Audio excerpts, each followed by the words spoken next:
Tuan-tuan, puan-puan, hadirin hadirat, muslimin muslimat yang dirahmati sekalian.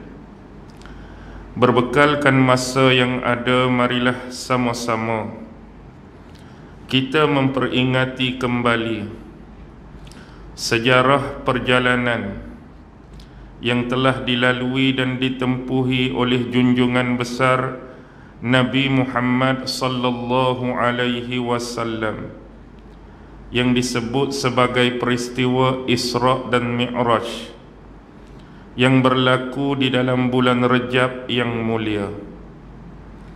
Dan sesungguhnya memperingati peristiwa Isra dan Mi'raj ini mudah-mudahan dapat memberikan semangat ataupun merupakan suntikan motivasi untuk terus kita berjuang di atas muka bumi ini sebagai hamba Allah yang benar-benar beriman kepadanya, serta melaksanakan dan mempraktikkan sunnah-sunnah yang ditinggalkan oleh Rasulullah sallallahu alaihi wasallam. Umum kita mengetahui apabila disebutkan tarikh ataupun tanggal 27 Rejab, satu-satunya peristiwa yang ada di dalam kepala kita ialah peristiwa ini, iaitu Isra dan Mi'raj. Tetapi tahukah kita dalam sejarah pada 27 Rejab juga ada dua lagi peristiwa besar yang penting yang sepatutnya dihadam, difahami dan diketahui oleh seluruh umat Islam. Yang pertama ialah peristiwa pembebasan kota Baitul Maqdis yang kita sebut sebagai Jerusalem, yang juga menjadi tempat destinasi Isra Rasulullah sallallahu alaihi wasallam.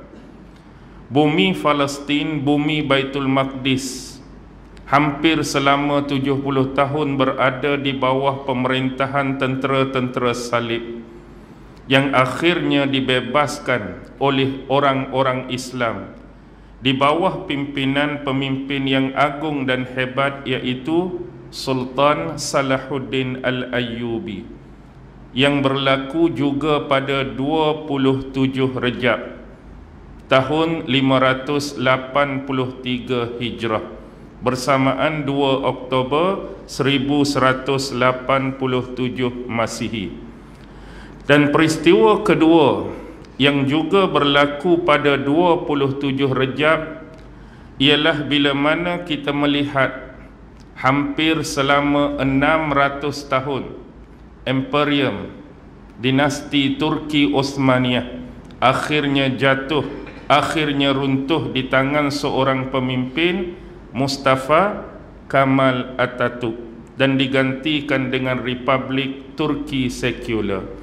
Ini juga berlaku pada tahun 27 Rejab 1342 Hijrah bersamaan 3 Mac 1924 Masihi.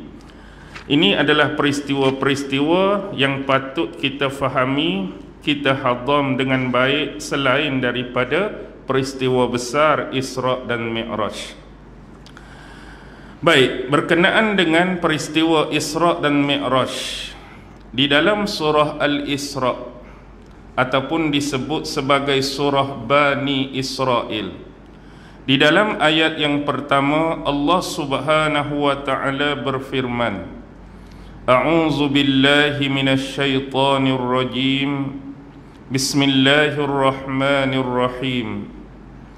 Subhanalladzi asra bi'abdihi laylan minal masjidil harami ilal masjidil aqsa alladzi barakna hawlahu linuriyahu min ayatina innahu huwas sami'ul basir.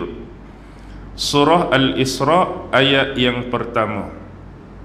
Baik, surah Al-Isra ataupun surah Bani Israel adalah merupakan surah Makkiyah, iaitu satu surah yang diturunkan oleh Allah kepada junjungan besar Nabi Muhammad sallallahu alaihi wasallam di bumi Mekah. Dan surah ini mengandungi 111 ayat.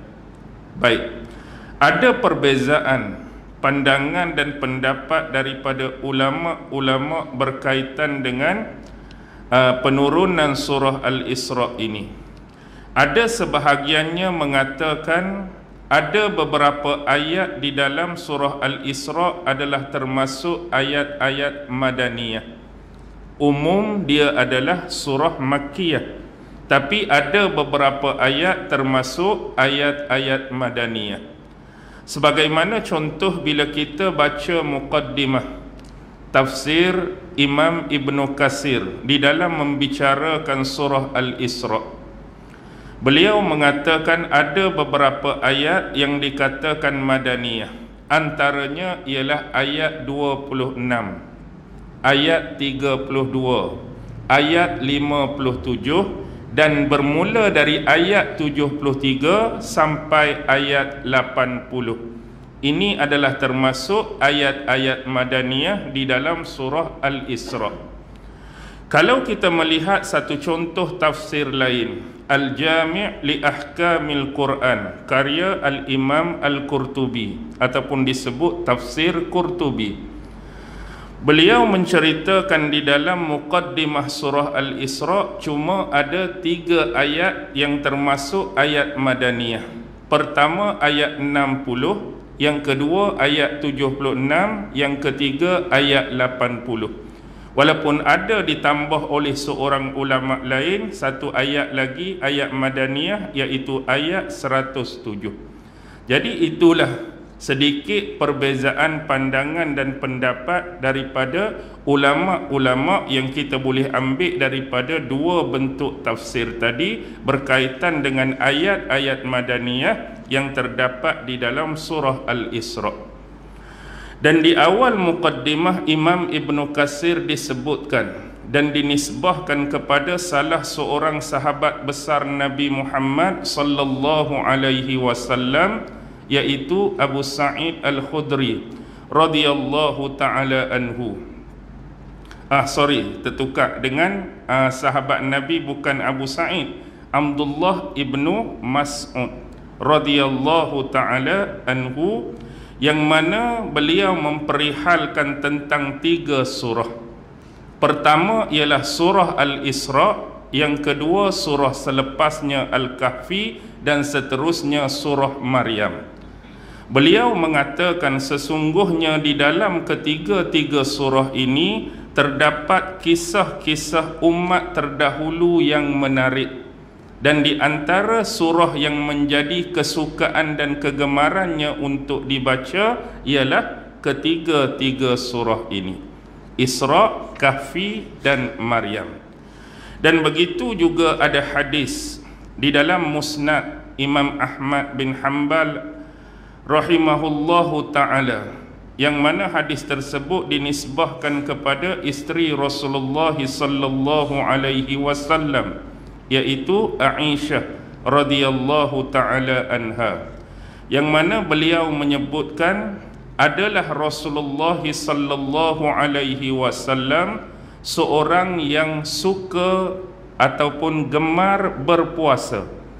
Nabi ini suka berpuasa, gemar berpuasa, sehingga kami mengatakan bahawa beliau ni tidak berbuka. Dengan kata lain, tidak mau berbuka tu tak mau berhenti puasa, ekoran daripada kesukaan dan kegemarannya berpuasa.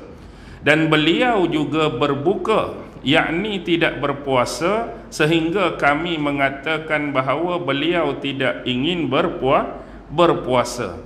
Dan pada malamnya Rasulullah suka membacakan 2 surah ini. Pertama adalah surah Bani Israel dan yang kedua ialah surah Az-Zumar. Jadi surah Bani Israel dalam hadis ni merujuk kepada apa? Surah Al-Isra atau nama lain dia.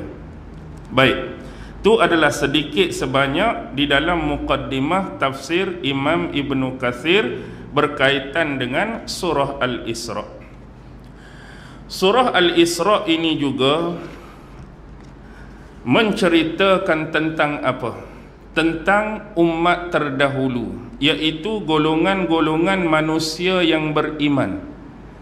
Manusia-manusia beriman pada zaman yang diceritakan dalam surah Al-Isra ini ialah merujuk kepada Bani Israel, yang mana pada suatu ketika dahulu mereka ni beriman kepada Allah Subhanahu wa ta'ala. Mereka juga beriman kepada Nabi dan Rasul yang diutuskan kepada mereka pada waktu itu, Nabi Allah Musa alaihi salam dan abangnya Nabi Allah Harun alaihi salam. Dan mereka juga beriman kepada wahyu yang diturunkan oleh Allah kepada Nabi Musa pada waktu itu, iaitu kitab Taurat yang dijadikan sebagai sumber pegangan, sumber rujukan, sumber keimanan dan kepercayaan mereka, iaitu kitab Taurat. Baik, yang kedua, dalam surah Al-Isra juga Allah mengajarkan mengenai dalil-dalil dan hujjah-hujjah untuk memperkuat dan memperkukuhkan agama. Antara yang diajarkan di dalam surah Al-Isra ialah dua. Pertama ialah dalil-dalil dan hujjah-hujjah yang datang daripada nas-nas Al-Quran, wahyu daripada Allah.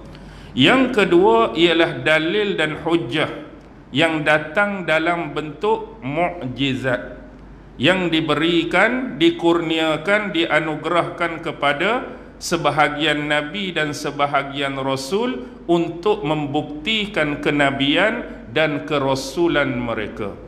Dan kalau kita lihat secara rumusan, dalam surah Al-Isra ni ada 5 ayat yang membicarakan dalil dan hujjah dari sudut mukjizat, manakala ada 10 ayat yang membicarakan tentang tauhid dari sudut hujjah-hujjah dan dalil-dalil tauhid dalam bentuk ayat ataupun nas-nas Al-Quran.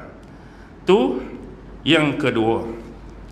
Manakala yang ketiga yang boleh kita kaitkan dengan surah Al-Isra, iaitu ada satu amalan, ni dalam bentuk istilah yang disebut 3 amalan serangkai.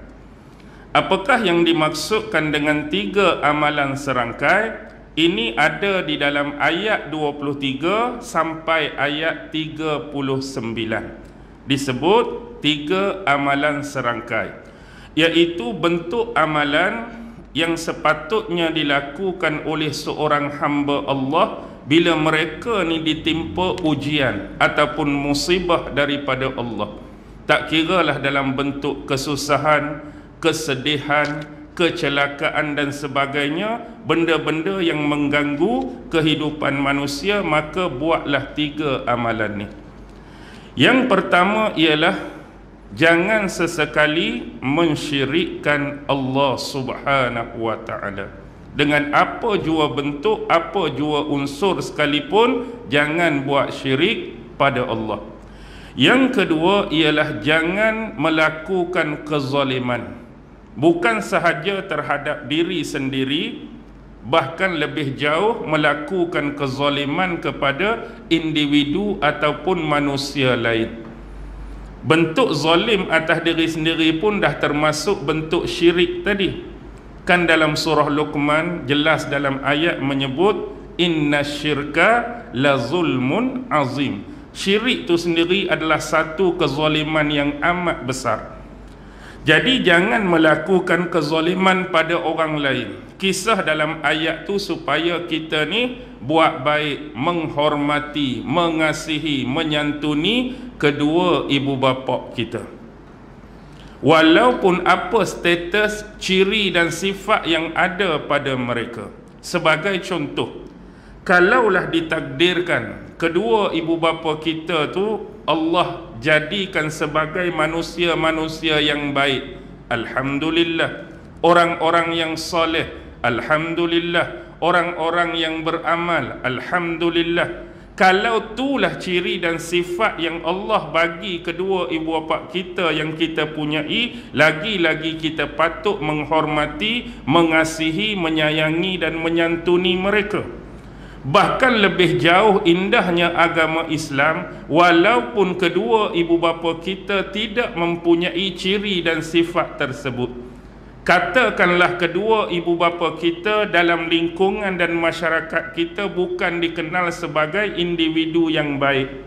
Mungkin tak berapa baik, mungkin tak berapa soleh, mungkin banyak masalah. Tetapi menjadi kewajipan bagi kita sebagai anak, walaupun itulah ibu bapa kita, perlulah mengasihi, menyayangi, menghargai dan menyantuni kedua ibu bapa kita. Jangan sesekali menzalimi mereka.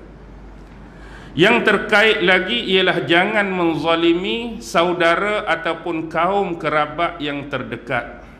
Jangan melakukan tipu daya, penipuan dalam urusan jual beli. Jangan menzalimi orang lain daripada sudut hak tersebut.